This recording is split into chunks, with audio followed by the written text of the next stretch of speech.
Hello hello. साहेब, नमस्कार म्हणलं. नमस्ते. राहुल गुरु बोलतो म्हणलं, पत्रकार. बोला की.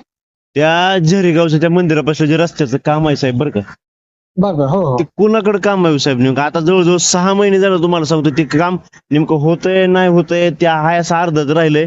तिथं लोक पडली 2-3, तुम्हाला सांगू. मला 8 दिवस झाला फोन यायला लागला तिथला. अजमेराकडे आहे, अजमेराकडे. अजमेराकडे आहे का? हो हो. हा, मग ते काम कोण बघतंय साहेब? तुम्हीच बघताय ना? हो मीच बघतो. मग काय राहिलं नेमकं? ते कामाची अडचण काय साहेब, सांगा बरं. आम्ही त्याला 6-5-6 नोटिसा पाठवलेत. हा, ते करतोच म्हणतोय, काय करा गेले काम. आम्ही बी वैतागलोय. अहो तुम्ही नोटीस काढला साहेब, तुमचं काम झालं बरोबर खरं, पण त्या रोडने जाणार येणारी माणसं पडायला लागली ना, त्याला जबाबदार कोण आहे? परत आता पाऊस पडला की पुन्हा काहीच करता येणार नाही साहेब त्याला.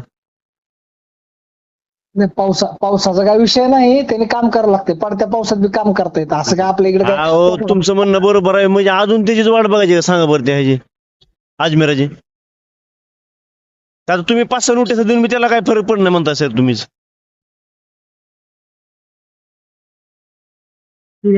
8 दिवस झाला फोन येत आहे मला त्या रस्त्यावर, काय झालं काय झालं. मी म्हणून थांबा, मला विचारतो. मला साहेब तुमचा नंबर काढला ना, फोन लावला तुम्हाला. हॅलो. हॅलो. हा, हॅलो हॅलो. हॅलो, येत आहे का आवाज? हॅलो. हो येतो आवाज. मी म्हणलं 8 दिवस झालं तिकडला मला फोन यायला लागलाय. ते दोघं तिघं पडली ती शेतात जाणारी माणसं, तुम्हाला सांगतो, गाडी स्लिप होऊन, बरं का. ऐका तिथं काय दुर्घटना झाली तर तुझी जबाबदारी, असे सुद्धा त्याला पत्र दिले. होय खरं आहे, पण मी म्हणतोय एवढं सगळं तुम्ही पत्र देऊन पण त्याचा काय उपयोग होईना ना साहेब? आता मी काय करू? त्याच्यापेक्षा पुढची गोष्ट तुम्हाला सांगू का? काय हा. माझ्या स्वतःच्या गावचा रस्ता त्याने असाच खांदून ठेवलाय. मला माझ्या गावातले लोक किती बोलत असतील. मला एक काम करा की साहेब, तुम्ही त्याला जी पत्र पाठवली आहे का, हा हा. ती पत्र मला ह्या व्हॉट्सअप नंबरला पाठवा, मला मी लावतो बातमी. हो, सोमवारी देतो पत्र. सोमवारी पत्र माझ्याकडे नाही, ऑफिसला पत्र. बरं बरं, मग सोमवारी फोन करू का तुम्हाला मी? हो, सोमवारी करा पत्र. हो, हो. बरं बरं. तुमचं नाव काय साहेब म्हणलं? अमोल तिटवे, अमोल टिटवे का? आणि पद काय तुमचं? Junior engineer. चालते. विभाग बार्शी, सोलापूर का? हो, सोलापूर. त्याला म्हणजे मीच नाही, आमचे एक्झिक्युटिव्ह कार्यकारी अभियंतापासून सांगून थकले. नाही असं नाही हो, म्हणजे भरपूर दिवस झालं कामाचे, लोक तिथले ओरडणार तुम्हाला सांगतो. दोघं तिघं पडली गाडीवरून, तुम्हाला सांगतो मी. हा पण आम्ही तर महाग आहेत, त्याच्या करतोच म्हणतोय तो. हा. बरं, एक काम करा, मग त्याचा नंबर मला तुम्ही टाकताय का? तेच सांगतो. त्याचा नंबर सांगा वाटलं मला. तो त्याचं जे काम बघतोय खालचा, त्याचा पाहुणा त्याला दिलंय, त्याचा बी नंबर देतो. ती सुरेंद्र म्हणून आहे. सांगा नंबर. आणि मी तुम्हाला SMS करतो तिन्ही नंबर. चला, नंबर SMS करा सर, मी बोलतो. आणि मला सोमवारी पत्र पाठवा, मी लावतो बातमी सर त्याची. हा. चालतंय. ओके सर, ठेवू का मग? हो. हॅलो. हा, नमस्कार म्हणलं. नमस्कार. पत्रकार बोलतोय, राहुल गुरु म्हणलं. हा बोला ना सर. ते झरेगावच्या रस्त्याचं काम का थांबलंय म्हणलं? एक तर पुढे कुठं तरी जमिनीची प्रॉब्लेम आहे, तिथे कन्वर्ट करू देत नाही. बरं, पुढं कुठं नेमकं? मंदिराच्या पुढं पाठीमागे? मंदिराच्या पुढं हे टोटल आहे 4 किलोमीटरचा रस्ता. बरोबर. त्याच्यातून 2 किलोमीटर मंदिरापासून होते. मंदिराच्या पुढून जस्ट एक पण मंदिराचे जे मंदिरात बोलतो का आपण, पाण्याचे ते हौदे, हाय माहिती आहे, बरोबर. त्याच्याहून एक 10-20 मीटर पुढून 400 मीटर पर्यंत ते आपल्याला थांबवतात. पुढे एक म्हशीचा गोठा आहे बघा. बरोबर, हाय माहिती. संकल्प साहेबांचा, किरण संकल्प नाव आहे त्यांचं. हा.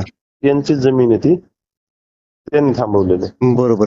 ऐका की, आता काय झालं माहितीये का, त्या रस्त्यासाठी कमीत कमी 10 दिवसापासून मला फोन येते त्या लोकांचे, शेतकऱ्याचे, बरं का.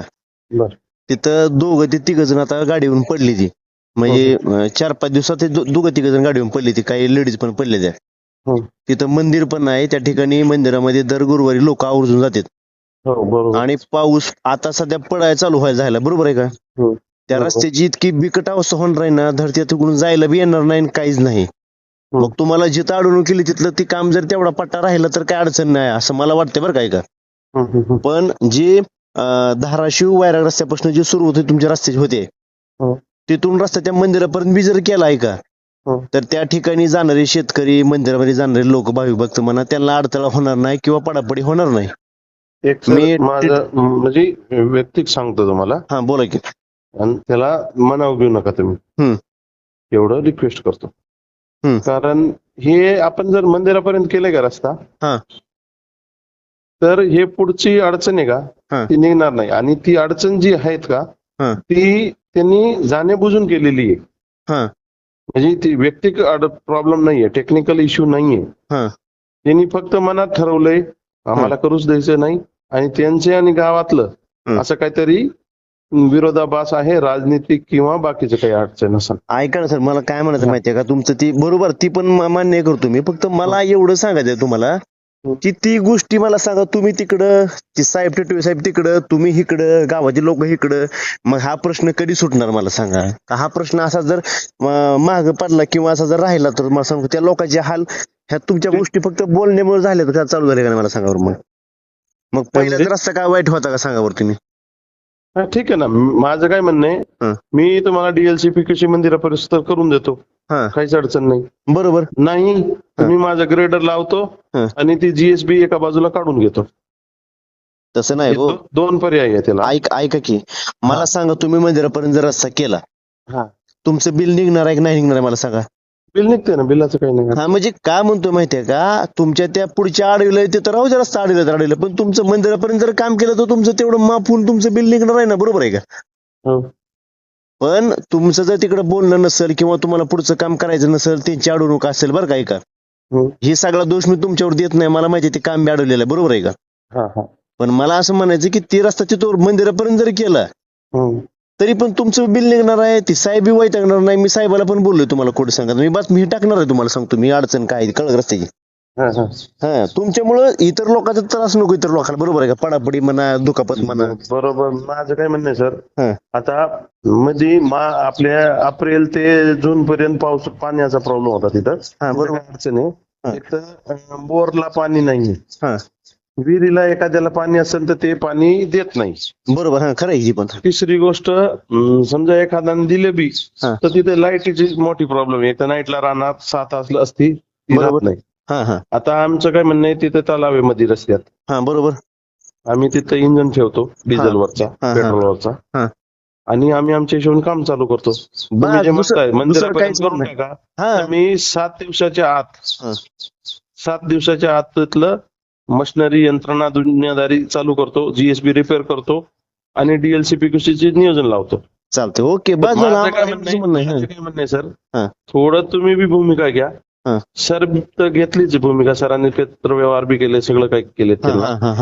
अजून बी काय असेल किंवा परस्पर सांगून जर होत असेल, कारण ते तिथं कसं आहे, टेक्निकल इश्यू गेले आपण, किंवा टेक्निकल इश्यू प्रॉपर नाहीये तिथं. त्यांचं कसं आहे, थांबवणार दुसऱ्याने त्यांचा कुठेतरी रस्ता थांबवलेला आहे. 100% बरोबर. आणि त्याच्यामुळे ही अडचण झाली. ऐका सर, हे तुमच्या गोष्टीला मी बी सहमत आहे. तुम्ही काम तिथवर तर करा, तिथला पुढचा प्रश्न तुमचं काम मंदिरापर्यंत येईपर्यंत आम्ही तिकडे पण बोलून सुद्धा, बस का. Okay sir. मी सभापती लक्ष्मीप्पा संपळ आहे, त्यांना पण बोलायला सांग त्यांना, बस का.